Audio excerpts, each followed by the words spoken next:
Hello good මෝනිින් අද අපි අද පුසන් පොයි දවසය අද අපි යනවා වන්දනාගමනක් කන්න කැන අන්රාධපුර තම යන්න අපි බල මිස්සරහට මොකද වෙන්න කොහෙද යන්නේ කියලා ඉස්සරට හම ඔන්න එනම් අපි ආවා පූජාන කරට අපි දැම්මගින්න මල් ගන්න යනවා ඔන්න නම් මනුත් තරංගවරයි අපි එම කියන්න හදන්නේ ජයශ්‍රී මහබෝධීන් වහන්සේ ළඟ අද අපිත් එක්කාවේ අම්මාකා ලොකොන්න නන්දට තමයි අද අපි ආවේ අපි දැන් යන්නේ ජයශ්‍රී මහබෝධීන් වහන්සේ වන්දනාමාන කරගන්න අද පෝය දවසින්දා ගොඩක් සෙන වැඩි හුඟක් වැඩි අද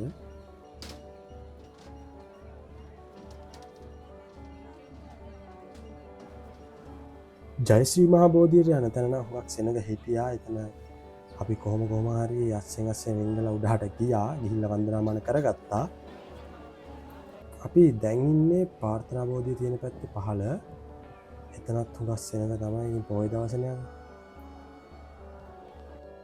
අපි ජයශ්‍රී මහබෝධී වන්දනාමාන කරගෙන රුවන්වැලි සෑ පැත්තට තමයි දැන් යන්නේ කොහොම කොහොමරිති ඒ පැත්තෙත් ඇගිල්ලක් ගහන්න බැරි තරම් සෙනග හිටියා අපි ටිකෙන්දීකින් කොහොමරි යනවා රුවන්වැලි සෑයට ඔන්න ඉතින් ඇතින් පේනවා රුවන්වැලි සෑය අපිට ප්‍රධාන දොරටුවේ යන්න පාකුව ගත සෙනක වැඩිහින්දා එකින් අපි මේ පැත්ත තමයි අද යන්නේ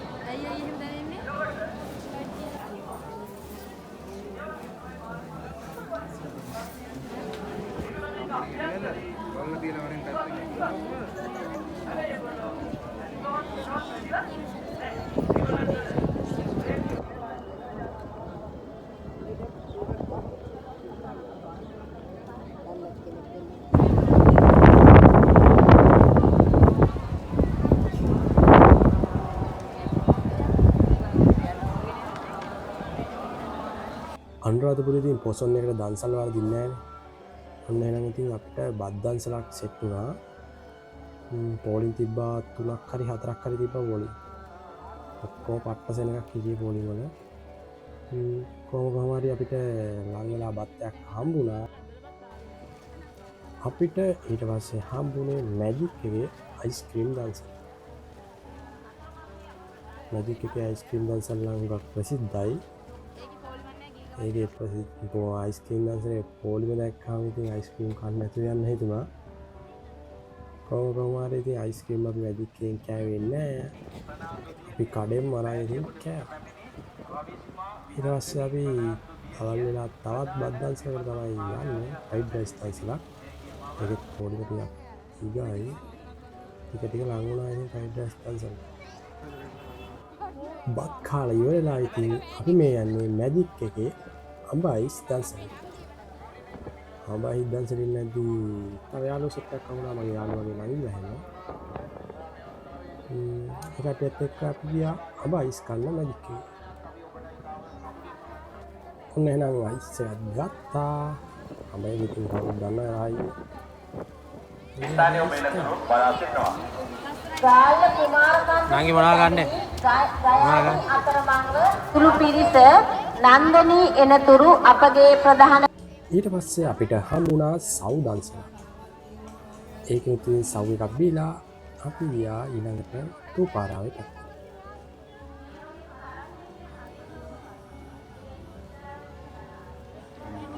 ඊට පස්සේ අපිට පාන් දන්සලක් හම්බුණා ඒකෙන් පානුත් ඉතින් අපි කෑවා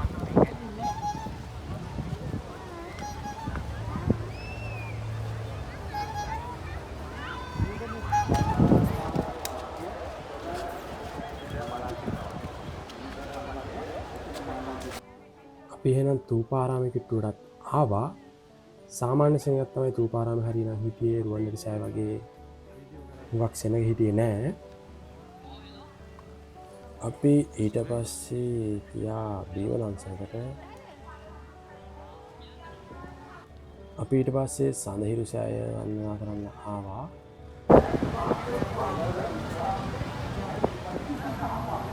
අපි දැන් ඉන්නේ සඳහිරු සෑයේ එතනත් මාරම ලස්සනයි කියන්න වචන නැහැ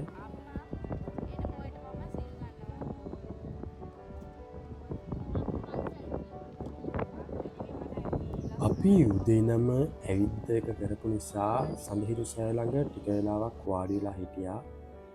මාරම සනීපයි තියෙන අවුව සැරවුණාට ඒක දැනෙන්නේ හිමගෙන ඉන්න. දැන් අපි ඉන්නේ සුබ්බන්සලක. සුබ්බලා බීලම ඉස්සරහට ගියා. අපිට ඊළඟට හමුණා බත්තන්සලක් හිරු සහල් වගේ මතක. ඒකෙන් බතුත් කන්න පොලිම තිබ්බයි කියන හුඟක්. පොලිම කියලා බැලුවේ නැහැ. ඉතින් පොලිමේ හිටියා. ඔන්න එහෙනම් හවස් සීගෙනත් එනවා. අපි ශ්‍රී මහා බෝධිරුවන් නිසාය රැට කොහොමද පේන්නේ කියලා ඉස්සරහට බලමු. ඉස්සරහින්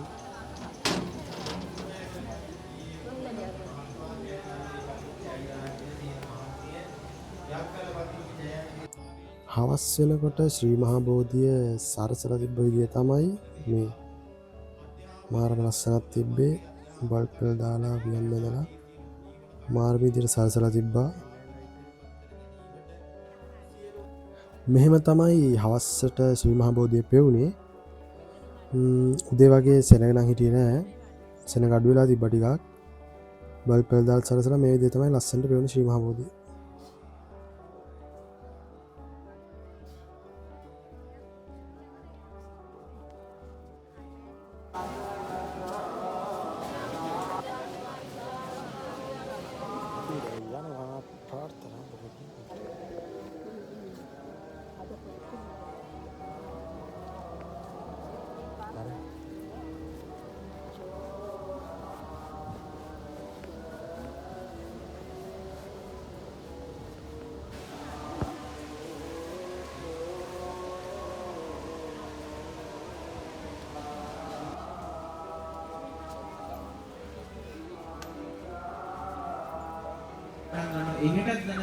ඔන්න ඔයාලට බලන්න පුළුවන් රුවන්වැලි සෑයේ රැට පේන ලස්සන.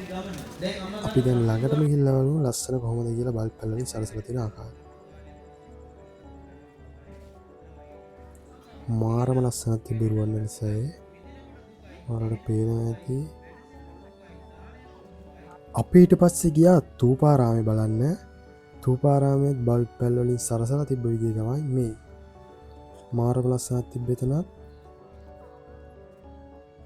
අපි ඊට පස්සේ රෑ වෙලා තොරණු බලලා ගෙදර එන්න ආවා. එහෙනම් අලුත් වීඩියෝ එකකින් ළඟදී හම්බෙමු. ගිහින් එන්නම්. ගුඩ් බයි.